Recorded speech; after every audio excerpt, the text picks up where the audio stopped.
A presidente Dilma Rousseff deve indicar na semana que vem os 6 novos diretores do Departamento Nacional de Infraestrutura de Transportes, o DENIT. Eles vão substituir os servidores exonerados por denúncias de superfaturamento em obras. Veja agora outros destaques desta quinta-feira. A Prefeitura de Belo Horizonte interdita as obras do prédio que desabou parcialmente na região oeste da cidade.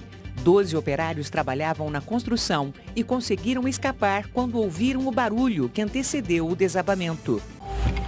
Polícia de Goiás prende 3 acusados de participar do assassinato do torcedor do Vila Nova, Lucas Arantes Silva de Moraes, de 17 anos, ocorrido há um mês em Goiânia. Entre os presos está Evandro Rodrigues Cavalcante, presidente da Força Jovem, torcida organizada do Goiás. A polícia ainda não tem pistas dos assaltantes que entraram em uma fazenda em Taubaté, no interior de São Paulo, e fizeram 6 pessoas reféns. Os criminosos estavam disfarçados com uniformes da Polícia Federal e tentaram, sem sucesso, abrir o cofre escondido em uma parede da casa. E o novo presidente peruano, Ollanta Humala, tomou posse hoje para um mandato de 5 anos. A presidente Dilma Rousseff participou da cerimônia, que contou com a presença de chefes de Estado de quase todos os países do continente. Militar da reserva, Humala recebeu a faixa presidencial do presidente do Congresso na sede do Parlamento, em Lima.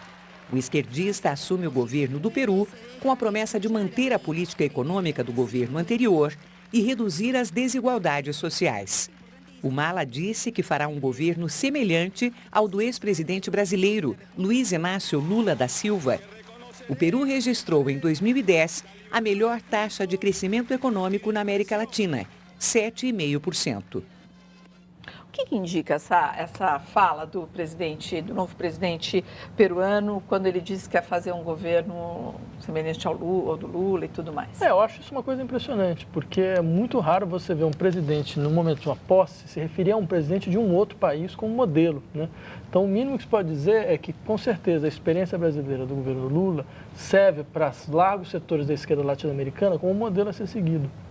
E é muito interessante porque, veja, a plataforma dele é muito simples, né? Ele diz, eu quero manter o nível de desenvolvimento econômico dos meus antecessores, e isso é muito importante, e eu quero aumentar ainda mais a inclusão social. O Peru tem 30 milhões de habitantes, 34% vive na pobreza extrema, segundo o conceito da ONU, não é pobreza, pobreza extrema. Esses 34% já é uma diminuição bem considerável, porque no início dos anos 2000, era 50% das pessoas viviam na pobreza extrema. Então, 10 anos após nós termos só 34%, significa que o governo anterior foi muito bom. E ele quer isso, ele quer manter o que ele chama de inclusão social, ou seja, diminuir ainda mais esse nível de pobreza, e, para tanto, a ida da Dilma é muito importante, porque se a gente lembrar, o presidente do Peru, ele foi o primeiro a vir apertar a mão da Dilma quando ela se elegeu presidente do Brasil. E ele fez com ela uma aliança estratégica muito importante, porque ele quer levar toda a tecnologia do Bolsa Família para o Peru. Ou seja, ele quer diminuir tanto esse nível de pobreza, e o Bolsa Família é muito importante. Ele tem um programa que chama Juntos, que é parecido, mas não é tão eficiente, tão bem controlado. Juntos, né? Nós estamos juntos. Ao invés de ser Bolsa Família, significa juntos, que é juntos com o governo. E a ida da Dilma, ela está levando uma equipe para justamente levar mais tecnologia, know-how, expertise, para que o programa deles passe a ser ainda melhor do que já foi. Vladimir, quer concluir? Eu acho uma coisa interessante, porque talvez isso demonstre muito claramente que essa ideia de um processo de crescimento sem a transformação do problema da desigualdade no problema central da política na América Latina, talvez tenha acabado, né? Quer dizer, o que eleições como essa do Ollanta demonstram é que o continente ele pede muito claramente essa ideia de que o problema da desigualdade se transforme na questão política central. Né?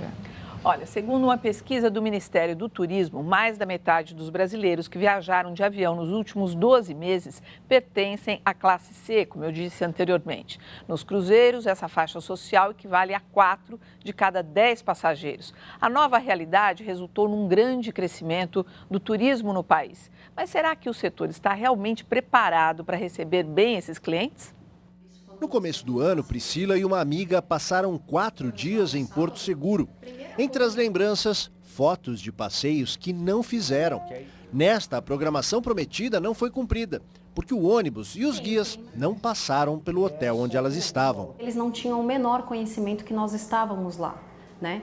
Na verdade, quem nos ajudou foram 2 promoters que se prontificaram a pelo menos nos ajudar a ir para uma das festas. No final, em vez de relaxar e recarregar as baterias, nós voltamos totalmente frustradas, né? Nós tínhamos a intenção de continuar realizando ali os passeios para terminar as férias de uma determinada maneira e voltamos de uma outra. De volta a São Paulo, ela reclamou junto à empresa contratada, mas diz que não obteve resposta. Problemas na prestação de serviço no turismo estão cada vez mais comuns. As agências parecem não estar preparadas para o crescimento do setor, que deve superar os 10% este ano, alavancado principalmente pela classe C, que passou a responder por 34% do movimento, o dobro de 8 anos atrás. Para o Procon, isso exige que o consumidor pesquise antes de contratar.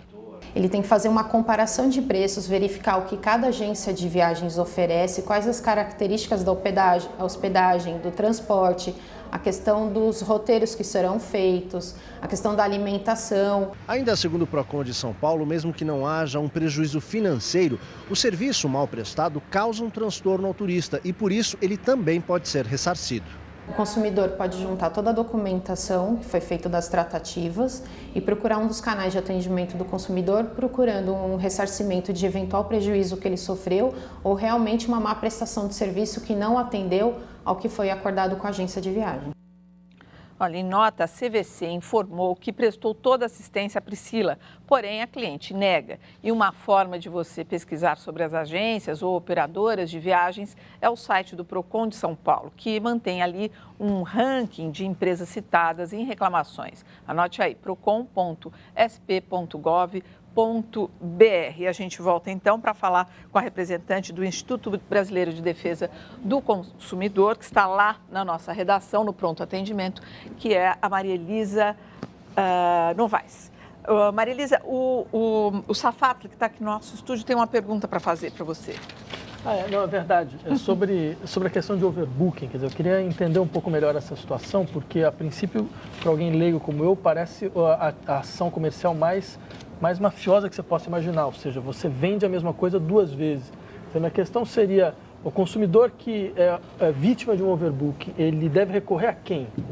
Aos olhos do Código de Defesa do Consumidor, é absolutamente proibido o overbooking.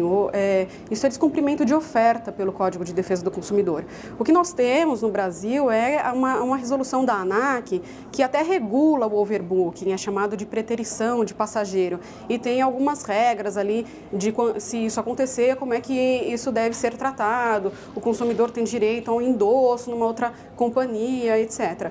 Mas pelo CDC, isso é considerado absolutamente ilegal. E o Código de Defesa do Consumidor, CDC, né? Que isso, você está dizendo. Desculpa. O Código de Defesa do Consumidor considera absolutamente ilegal, porque isso é descumprimento de oferta, e o consumidor que se sentir lesado, ele deve sim, além de procurar os canais administrativos de solução de controvérsias, de solução dos conflitos, seja PROCON, ou fazer uma reclamação na ANAC, ele pode entrar na Justiça. E na Justiça ele tem chance, pelo Código de Defesa do Consumidor, ter o reconhecimento do dano provocado a ele pela prática do overbooking. Olha, eu gostaria de dividir com vocês aqui o comentário do Carlos Rios, que ele fala, pelo jeito, falando das viagens aéreas e tal, pelo jeito a malha aeroviária não tem qualquer planejamento, assim como a viária, e pobre do nosso crescimento. E aí eu encaminho para uma pergunta para você, que é do Enio Torres, Maria Elisa. O que diferencia as promoções das empresas aéreas dos golpes? Esse marketing não pode ser enquadrado como golpe? Sim, o que se vê pela pesquisa que o IDEC fez é uma falta de informação absurda para o consumidor, e isso fere totalmente o código, porque é princípio e direito básico do consumidor ter informação clara e adequada. Então, só por isso essas empresas deveriam ser penalizadas pela ANAC, pela prática nociva ao consumidor. Nesse sentido, o consumidor ele precisa ficar muito atento a essas promoções e para não cair nessa até espécie de golpe, sim. Ok, daqui a pouco a gente volta então com o nosso pronto atendimento. A seguir, juiz do caso das escutas ilegais quer a ajuda dos ingleses para pegar os autores dos grampos. E veja também, morre o rapaz atropelado por um carro blindado em São Paulo.